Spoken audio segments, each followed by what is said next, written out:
Hello mga katakaw, ngayong araw nga ay samahan nyo nga kami papunta sa Ibaan Market. Kasama ko nga pala si mother at ang mga kapatid ko. Sa totoo lang is hindi naman talaga ako sasama sa pamamalengke, naisipan lang talaga namin sumama nitong kapatid ko. Tutulungan ko nga siya sa kanyang gagawing content dito sa market. At iyan na nga ang bumungad sa akin ay napakaraming tao, siksikan sa pagpili at pagbili ng mga bilihin din sa palengke. Yan, shout out nga pala sa lalaking iyon kung sino ka man. Kung mapapansin nyo ay napakaraming taong mamimili at napakadaming tinda. Ngayong araw nga ay Sabado ay baraka nga din sa Ibaan Market. Shout out nga pala sa mga masisipag nating tindera dyan sa market.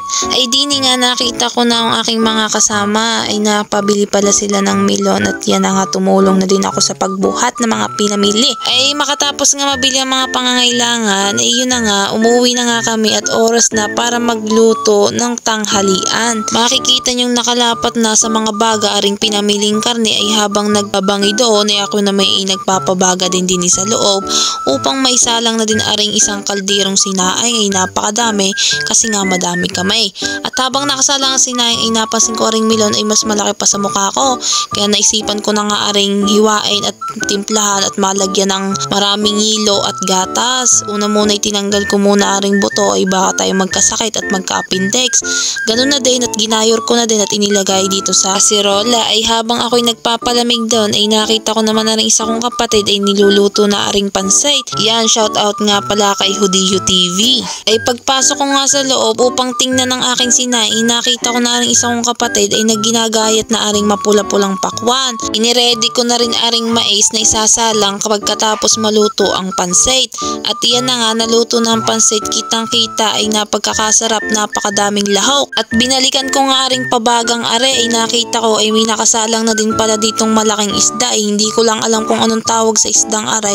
Yan, shout out nga pala sa batang are napadaan laang dinay. Ay iyan na nga, nakahain na aring mga pagkain pinagtulong-tulungan naming lutuin.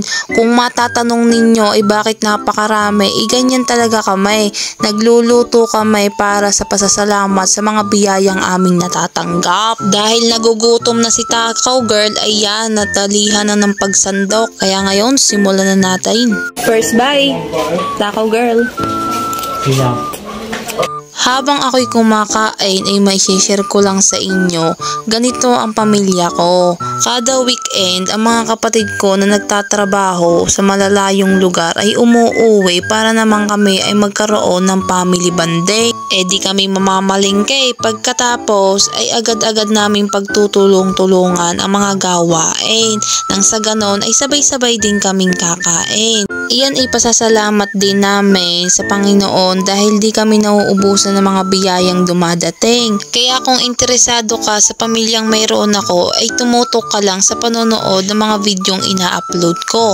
Ganun din, i-follow mo na din ang page ng Familia D. Kaya mga katakaw, hanggang dito na lang. Salamat!